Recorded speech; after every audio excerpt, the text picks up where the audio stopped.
ሮቡለት በተርኪዬ ዋና ከተማ አንካራ የተካሄደው የሰሜን አትላንቲክ ጦር ቃል ኪዳን ድርጅት ኔቶ የሀገራት መሪዎች ጉባኤ ከመጀመሩ አስቀድሞ በታየው ከፍተኛ ውጥረት ምክንያት ህብረቱ ለሁለት ሊሰነጠቅ ይችላል የሚል ስጋት አጥልቶበት ነበር።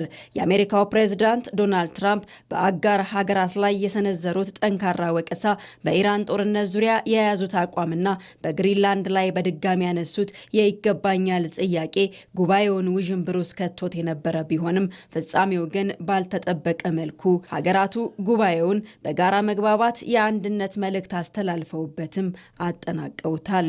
የማዕበሉ መነሻ ግን እዚህ ጋር ነበር። የስፔን ከህብረቱ ትገለል የሚለውና የኢራን ስምምነት መክሸፍ ዋናው ተደርጎ ተወስዷል። ፕሬዝዳንት ዶናልድ ትራምፕ ወደ ጉባኤው ሲገቡ ማድሪድን ኢላማ ያደረገ ጠንካራ ቃላት ሰንዝረዋል። ትራምፕ መድረኩን ሲረግጡ መጀመሪያ ስፔንን የከሰረች አስከፊ ሀገር ሲሉ አወገዟት። ቃላቸው አጋርን የሚወቅስ ሳይሆን ውል ያፈረሰ ነጋዴን የመውቀስ ያህል የጠበቀ ነበር። አይሳተፉም፣ ክፍያም አይከፍሉም፣ ከነሱ ጋር ምንም አይነት ግንኙነት እንዲኖረኝ አልፈልግም ሲሉ የቁጣ ጅራፋቸውን አወረዱ። የገንዘብ ሚኒስትራቸውን ስኮት ቤሰንትን ከስፔን ጋር ያለውን የንግድ ግንኙነት በሙሉ ጉብኝቶችንም ጨምሮ በአስቸኳይ እንዲያግድ አዘዙ። ይህ ደግሞ አባል ሀገራቱ ሊበታተኑ ነው የሚለውን ስጋት ይዞ ብቅ አለ። ጊዜ ያልጠበቁት የስፔን የጤና ጥበቃ ሚኒስትር ሞኒካ ጋርሲያ በትራምፕ ንግግር ላይ በሰጡት ምላሽ እውነተኛው አስከፊ ነገር ዲፕሎማሲን ከአምባገነንነትና ማስፈራራት ጋር ማደናገር ነው ሲሉ ሀገራቸው በዛቻ እንደማትበገር ለትራምፕ ምላሽ ሰጥተዋል። ይሁን እንጂ የስፔኑ ጠቅላይ ሚኒስትር ፔድሮ ሳንቼዝ በኋላ ላይ ከትራምፕ ጋር ባደረጉት ውይይት ስለ ወታደራዊ ወጪ ሳይሆን ስለ ዓለም ዋንጫና ስለ ጎልፍ የተጫወቱበት በጣም ተግባቢ ቆይታ እንደነበራቸው በመግለጽ ውጥረቱን ለማቀዝቀዝ ሞክረዋል። ትራምፕ በጉባኤው ላይ ያነሱት ሌላው አነጋጋሪ ጉዳይ ግሪንላንድን አሜሪካ የመቆጣጠር ፍላጎት አላት የሚለውን ነው። ይህ የይገባኛል ጥያቄ የምዕራባውያንን ደህንነት ለብዙ አስርት ዓመታት በጠበቀው ህብረት ላይ አዲስ ስንጥቅ ሊፈጥር ቢችልም የዴንማርኳ ጠቅላይ ሚኒስትር ግሪንላንድ ለሽያጭም ሆነ ለሌላ አካል የሚሰጥ እንዳልሆነ በድጋሚ በቁርጠኝነት አረጋግጠዋል። የፈረንሳዩ ፕሬዝዳንት ኢማኑኤል ማክሮንም አሜሪካ ግሪንላንድን በኃይል ለመያዝ ትሞክራለች ብለው እንደማያምኑ ገልጸው በኔቶ ውስጥ አንዱ ሌላውን እንዳያጠቃ የሚከላከሉ የአንድነት ህጎች መኖራቸውንም አስታውሰዋል። ምንም እንኳን በይፋዊ መድረኮች ላይ የቃላት ጦርነት ቢበረታም ከዝግ በሮች በስተጀርባ የተካሄደው የመሪዎች ስብሰባ ግን ፍጹም የተለየ መልክ ነበረው። በስብሰባው ማጠናቀቂያም ፕሬዝዳንት ዶናልድ ትራምፕ ንግግራቸውን ሙሉ በሙሉ በመቀየር በዚያ ክፍል ውስጥ ብዙ ፍቅርና ከፍተኛ አንድነት ነበር።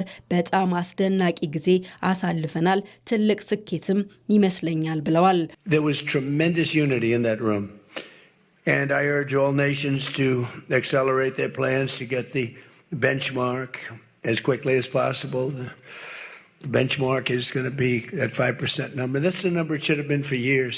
In the working session this morning, አሜሪካ በኔቶ ውስጥ የመቆየት ጽኑ ፍላጎት እንዳላትም አረጋግጠዋል።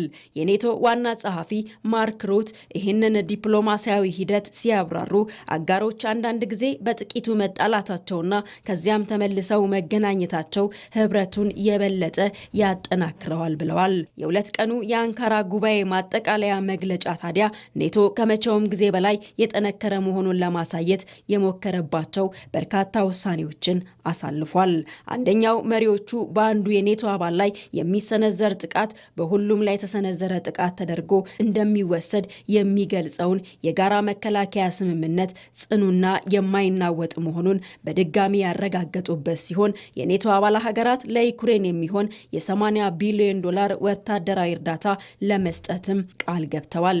ከዚህ በተጨማሪም ፕሬዝዳንት ትራምፕ ከዩክሬኑ ፕሬዝዳንት ቮሎዶሚር ዘለንስኪ ጋር ሞቅ ያለ ስብሰባ ማድረጋቸውን ገልጸው ዩክሬን የራሷን የፓትሪዮት ሚሳኤል ስርዓት እንድታመርት አሜሪካ ፍቃድ እንደምትሰጥ አስታውቀዋል።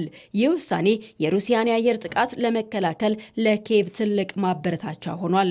ህብረቱ በሆርሙዝ የባህር ወሽመጥ ላይ የባህር ላይ ፈንጂ አጥቂ መርከቦችን ለማሰማራትም ከስምምነት ደርሷል።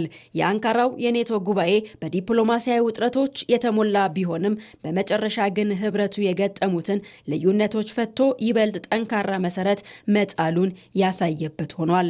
ፕሬዝዳንት ኤርዶዋን ጉባኤው ታሪካዊና ለወደፊቱ ጠንካራ ኔቶ መሰረት የጣለ ነው ሲሉ፣ ማርክ ሩት ደግሞ የዚህ ጉባኤ መልእክት ቀላል ነው፣ ኔቶ የተናገረውን ይፈጽማል ሲሉ አረጋግጠዋል።